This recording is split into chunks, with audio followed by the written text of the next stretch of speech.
देखिए, आज मैं आपको फिजिक्स क्लास 12 में यूनिट 3 के अंतर्गत एक समान चुंबकीय क्षेत्र में धारावाही कुंडली पर बल युग्म किस प्रकार से कार्य करता है उसके बारे में अध्ययन करें। ठीक है, तो देखिए आज का हमारा प्रश्न है, एक समान चुंबकीय क्षेत्र में धारावाही कुंडली पर बल युग्म का आघूर्ण। ठीक है, तो देखिए ये हमारा चुंबकीय क्षेत्र है।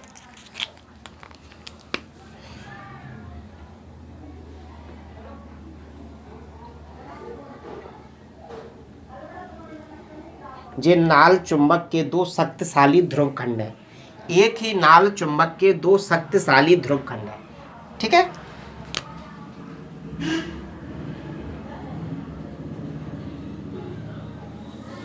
एक ही नाल चुंबक के दो शक्तिशाली ध्रुव खंड। इसके बीच में हम क्या करते हैं, एक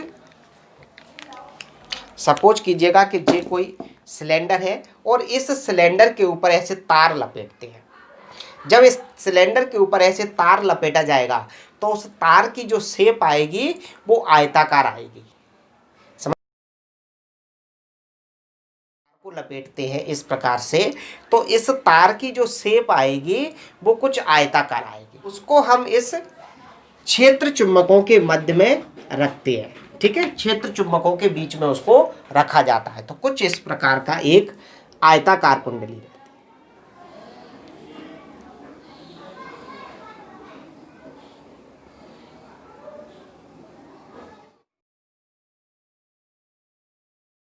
इस टाइप की कोई कुंडली रहती है। इस कुंडली को नाम दे रहा हूं मैं ए बी सी डी।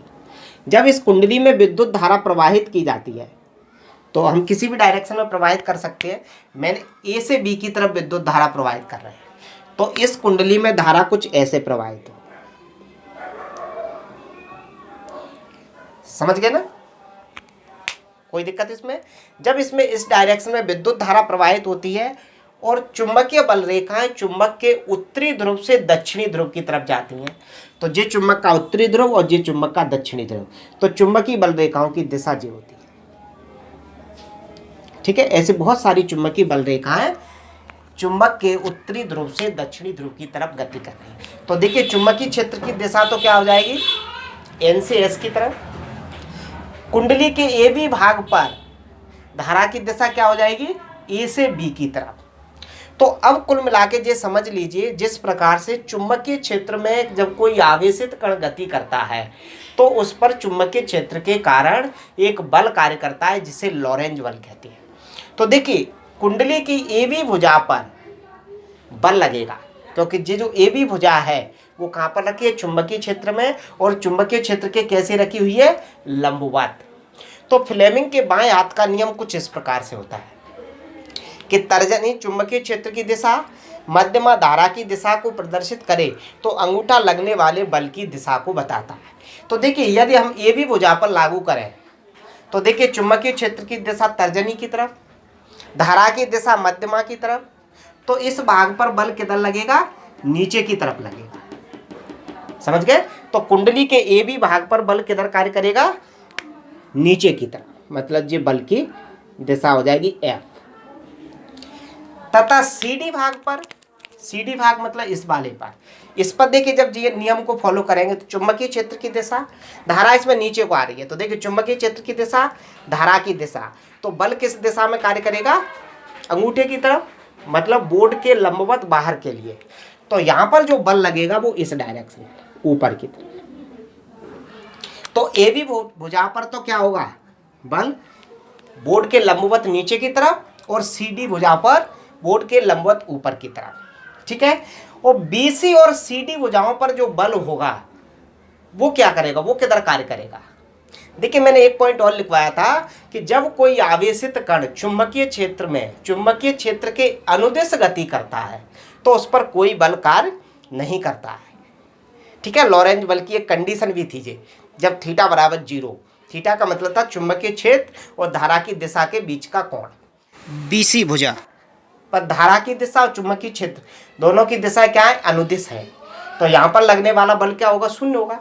ऐसे यहाँ पर भी लगने वाला बल क्या हो जाएगा, शून्य हो जाएगा, क्योंकि यहाँ पर चुंबकीय क्षेत्र की दिशा जे और धारा की दिशा जे, तो जे क्या है, अनुदिश ही है, हालांकि विपरीत दिशा में कोण 180 बनेगा, तब भी वैल्यू कितनी आएगी, साइन 180 की वैल्यू 0 आएगी।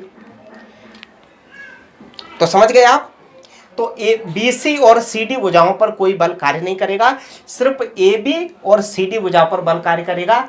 ए बी भुजा पर कागज के तल के लंबवत नीचे की ओर और सी डी भुजा पर कागज के तल के लंबवत ऊपर की ओर। तो जब इस कुंडली पर दो बल बराबर लगेंगे और विपरीत दिशाओं में लगेंगे, तो जिसके कारण ये कुंडली क्या होगी, इस चुंबकीय क्षेत्र में विक्षेपित हो जाएगी, मतलब घूम जाएगी कुछ इस प्रकार से। जी इसकी मैं अक्ष बना दूं, ये चुंबकीय अक्ष है, जिसके परितः ये कुंडली एक डायरेक्शन में घूम जाएगी इस बल के कारण। तो जी हमें चित्र बनाना है, आपको समझ में आ गया होगा। इसी बात को हम लिखेंगे तो क्या हो जाएगा, माना ए बी सी डी एक आयताकार कुंडली है, जिसे एक समान चुंबकीय क्षेत्र एन और एस के दो शक्तिशाली ध्रुव खंडों के बीच स्वतंत्रता पूर्वक लटकाया गया है। जब कुंडली में ए बी सी डी दिशा में कैपिटल आई विद्युत धारा प्रवाहित की जाती है, तो कुंडली की ए बी भुजा पर कागज के तल के लंबवत नीचे की ओर और सी डी भुजा पर कागज के तल के लंबवत ऊपर की ओर बल कार्य करते हैं। ए बल परिमाण में बराबर किंतु दिशाओं में विपरीत होने के कारण एक बल युग्म का निर्माण करते हैं, जिसके कारण कुंडली चुंबकीय क्षेत्र में विक्षेपित हो जाती है। ठीक है, एक चीज हम यहाँ पर और मान ले रहे हैं, कुंडली की लंबाई चौड़ाई को और मान ले रहे हैं। तो जे मान लीजिए कुंडली की लंबाई हो गई, तो इसको मैं एल मानूंगा, तो जे एल तो जे बी एल हो जाएगा, और जे चौड़ाई है इसको बी मान ले रहा हूँ। ठीक है, तो कुंडली की लंबाई को एल मान ले रहा हूँ और चौड़ाई को बी मान ले रहा हूँ। ठीक है, तो इसी बात को मैं लिख रहा हूँ। देखिए, माना ए बी सी डी एक आयताकार कुंडली है, आयताकार कुंडली है जिसकी लंबाई ए बी बराबर सी डी बराबर एल तथा चौड़ाई बी सी बराबर ए डी बराबर स्मॉल बी है। कुंडली को एक समान चुंबकीय क्षेत्र कैपिटल बी में स्वतंत्रता पूर्वक लटकाकर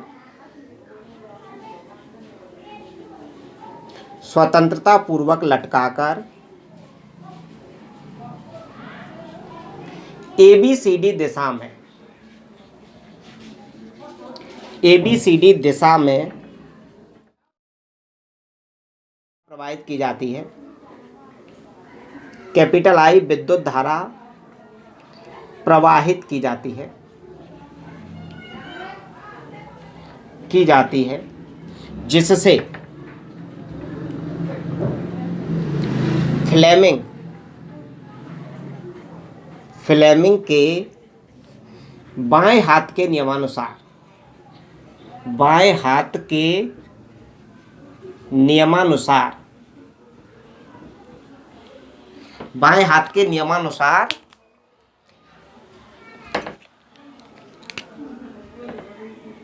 ए बी भुजा पर कागज के तल के लंबवत नीचे की ओर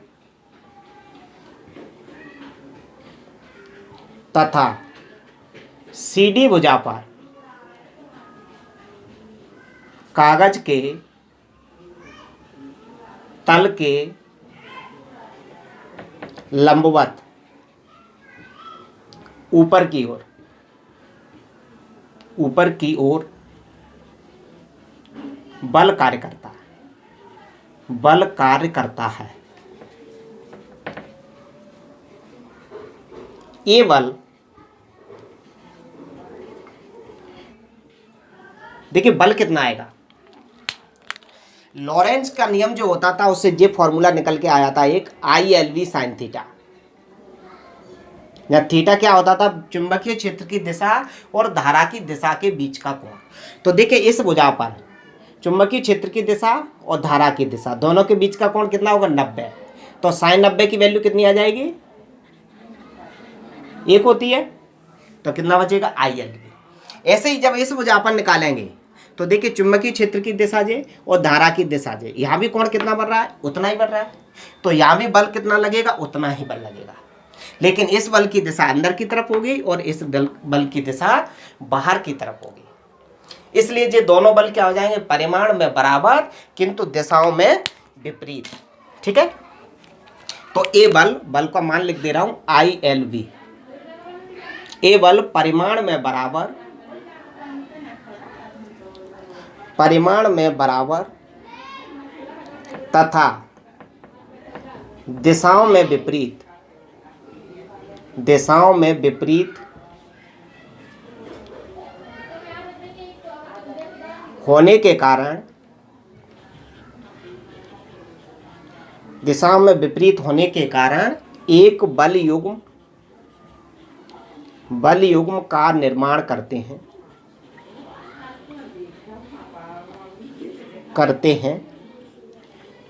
जिसे विक्षेपक बल युग्म कहते हैं, जिसे विक्षेपक बल युग्म कहते हैं, बल युग्म कहते हैं। ठीक है,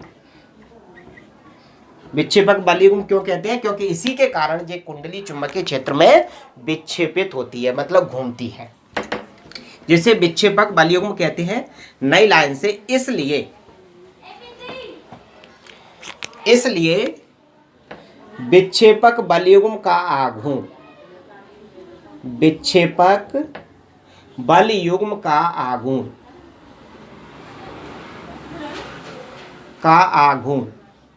फॉर्मूला आप जानते हैं, विक्षेपक बल युग्म का आघूर्ण बराबर होता है बल गुणित बलों के बीच की लंबवत दूरी, बलों के बीच की लंबवत दूरी। ठीक है, अब देखिए विक्षेपक बल युग्म का आघूर्ण, इसको टाउ से लिख दें, बल क्या हो जाएगा, ILV इंटू बलों के बीच की लंबवत दूरी। अब ये हमें बतानी है, ये दोनों जो बल कार्य कर रहे हैं जिसके कारण कुंडली चुंबकीय क्षेत्र में विक्षेपित हो रही है, उन दोनों बलों के बीच की लंबवत दूरी ज्ञात करनी है। लंबवत दूरी का मतलब है दोनों बलों की क्रिया रेखाओं के बीच की लंबवत दूरी। अब देखिए ये जो बल लग रहा है F, जो नीचे की तरफ कार्य कर रहा है, और ये जो बल लग रहा है ये ऊपर की तरफ कार्य कर रहा है, जिसके कारण मान लीजिए यही समझ लीजिए कुंडली का बेस था, बेस मतलब नीचे वाला। जब इस पर ये बल अंदर की तरफ लगेगा और ये बाहर की तरफ, तो इसके कारण कुंडली क्या होगी, विक्षेपित होगी ऐसे। जब ये ऐसे विक्षेपित होगी तो इसको हम बोर्ड पर दिखा नहीं पाएंगे। ठीक है, हमें बोर्ड पर इसको कैसे दिखाएंगे कि जो बोर्ड पर ऐसे विक्षेपित हो गई, तो हम क्या करेंगे, इसको बोर्ड पर दिखाने के लिए कुंडली को कुछ ऐसे विक्षेपित कर देंगे। समझ गए ना, देखिए विक्षेपित तो एक्चुअल में तो ऐसे हो रही है, लेकिन बोर्ड पे ये चीज़ समझ में नहीं आएगी। तो मैं क्या करूँगा कि इस बल के कारण, अंदर वाले बल के कारण ये कुंडली अंदर को चली गई है जिसरा, और ये बाहर की तरफ, तो इसको कुछ ऐसे कर दूंगा मैं तिरछा। ठीक है, समझ रहे हैं इस बात को। तो देखिए इसका एक अलग से चित्र बना रहा हूं मैं, चित्र यही बना दे रहा हूं, इधर बना रहा हूं जी। अभी हमारा यहाँ पर ऐसे ही है। तो जो कुंडली थी वो विक्षेपित तो एक्चुअल में ऐसे हुई है, लेकिन मैं उसको ऐसे दिखा रहा हूँ कुछ इस प्रकार से। देखिए इस सिरे पर जो बल लग रहा है वो अंदर की तरफ लग रहा है, ये बल किधर लग रहा है, अंदर की तरफ, और इस सिरे पर जो बल लग रहा है वो बाहर की तरफ लग रहा है। तो जिसको मैं कैसे लिखूंगा, बाहर की तरफ ऐसे, तो जी ऐसे में आएगा। ठीक है, ये कुंडली का क्या था, बेस था, जिसकी चौड़ाई कितनी थी, B थी। देखो ये B माना है और ये मैंने L माना है, तो इसको मैं B मान ले रहा हूं यहाँ पर। अब दोनों बलों के बीच की लंबवत दूरी, तो देखिए इसको मैं डैश डैश करके थोड़ा ऐसे मिला दूं और एक जे मानी जाएगी। जे हमें ज्ञात करना है। कुंडली कितना विक्षेपित हुई है उस कोण को मैं थीटा मान ले रहा हूं। तो मान लीजिए जे कोण थीटा है, हमारी कुंडली थीटा कोण विक्षेपित हुई है चुंबकीय क्षेत्र से। क्लियर? जब ये थीटा कोण विक्षेपित हुई है तो दोनों बलों के बीच की लंबवत दूरी जे मानी जाएगी। ठीक है, तो जे भुजा हमें ज्ञात करनी है। तो देखिए जे भुजा हमें दी है बी, कर्ण दिया है और कोण के सामने की भुजा लंब हमें ज्ञात करना है। तो या तो लंब बटे कर्ण लिखें या कर्ण बटे लंब। यदि हम लंब बटे कर्ण लिखते हैं तो साइन थीटा आता है। तो देखिए मैं ऐसे लिख रहा हूं, साइन थीटा बराबर इस त्रिभुज में लंब बटे कर्ण, कर्ण कितना दिया बी, मैं गुणा करूंगा तो लंब बराबर कितना आ जाएगा बी साइन थीटा। तो समझ गए जे भुजा कितनी आ जाएगी बी साइन थीटा। क्लियर? तो जे क्या हो गई दोनों बलों के बीच की लंबवत दूरी बी साइन थीटा। तो मैं इसको सीधा लिख दे रहा हूं यहां पर। इस चित्र को आपको बना लेना है। ये क्या, बल आगुण बराबर बल गुणित बलों के बीच की लंबवत दूरी बी साइन थीटा। जिस चित्र आपको शायद समझ में आ गया होगा, इस चित्र को आप उधर ही बना लेना। ओके, चलिए अब मैं आगे बढ़ रहा हूं, इसको सॉल्व करना है मुझे।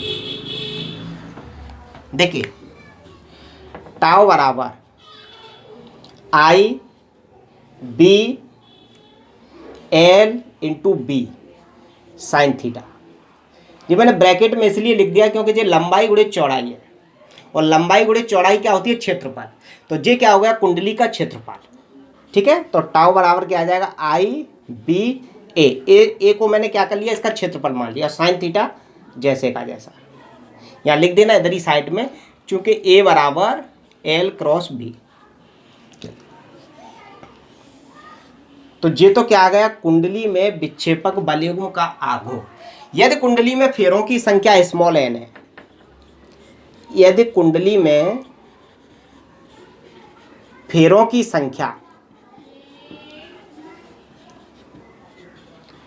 संख्या स्मॉल एन है, तब क्या हो जाएगा इसका विक्षेपक बलयुग्म का आघूर्ण टाउ बराबर एन गुना हो जाएगा। तो एन आई बी ए साइन थीटा।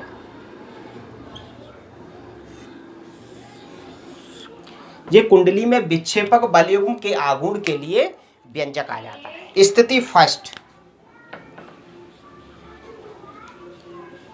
फर्स्ट, यदि थीटा बराबर जीरो क्या है, कुंडली के तल का जो क्षेत्रफल है उसके बीच और चुंबकीय क्षेत्र के बीच का कोण है। तो ये जो कुंडली का जो तल है उसके जो क्षेत्रफल की दिशा होगी वो क्या होगी, बोर्ड के तल के लंबवत बाहर की तरफ। ठीक है, कुंडली का जो तल का क्षेत्रफल है उसकी दिशा किधर होगी, बाहर की तरफ, और चुंबकीय क्षेत्र की दिशा किधर है, ऐसे। तो दोनों के बीच का कोण कितना होगा अभी इस स्थिति में 90 डिग्री। ठीक है, और यदि जो कुंडली अभी जो कुंडली का तल है वो ऐसे है, ठीक है, और इसका जो क्षेत्रफल होगा इस आयताकार कुंडली का उसकी दिशा होगी किधर, इधर। ठीक है, अब देखिए क्षेत्रफल की दिशा इधर है और चुंबकीय क्षेत्र की दिशा इधर है, तो दोनों के बीच का कोण कितना हो गया 90 डिग्री। जब कुंडली आधा चक्कर घूम जाएगी तो ऐसे हो जाएगी, तो अब इस क्षेत्रफल की दिशा हो जाएगी इधर और चुंबकीय क्षेत्र की दिशा हो जाएगी वो भी इधर, तो दोनों के बीच का कोण कितना हो जाएगा 0 डिग्री। तो 0 डिग्री पर जो कुंडली का तल होता है वो चुंबकीय क्षेत्र के लंबवत होता है। कुंडली का जो तल होता है वो चुंबकीय क्षेत्र के लंबवत होता है 0 डिग्री पर। और जब कुंडली ऐसे में होती है, अब देखना जे क्षेत्रफल की दिशा होगी इधर और चुंबकीय क्षेत्र की दिशा इधर, दोनों के बीच का कोण होगा कितना 90 डिग्री। तो 90 डिग्री पर जो कुंडली का जो तल होता है वो चुंबकीय क्षेत्र के अनुदिश होता है, अर्थात समांतर होता है। ठीक है, तो यहाँ पर थोड़ा सा अपोजिट हो रहा है, 90 डिग्री पर समांतर और 0 डिग्री पर लंबवत। तो देखिए यदि थीटा बराबर 0 तब टाउ बराबर जो वैल्यू यहाँ पर रख दें एन आई बी ए साइन थीटा की जगह 0, तो टाउ बराबर कितना आ जाएगा 0। चूंकि साइन जीरो की वैल्यू होती है 0।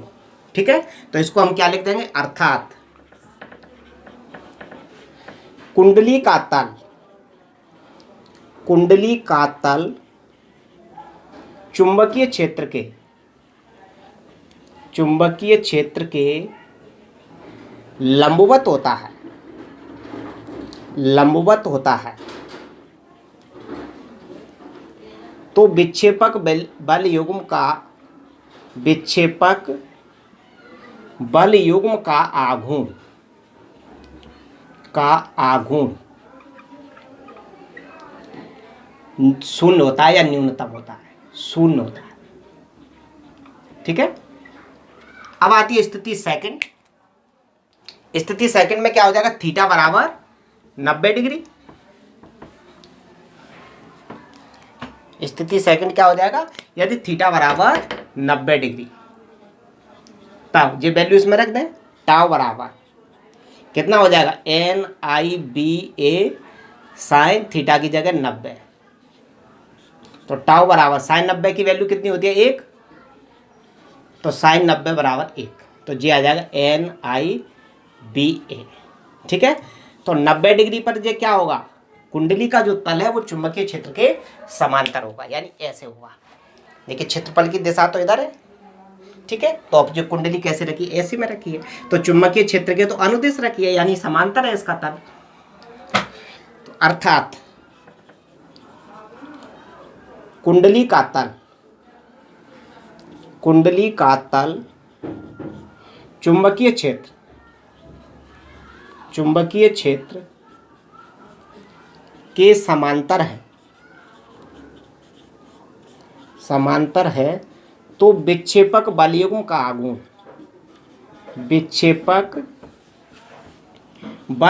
का आघूर्ण अधिकतम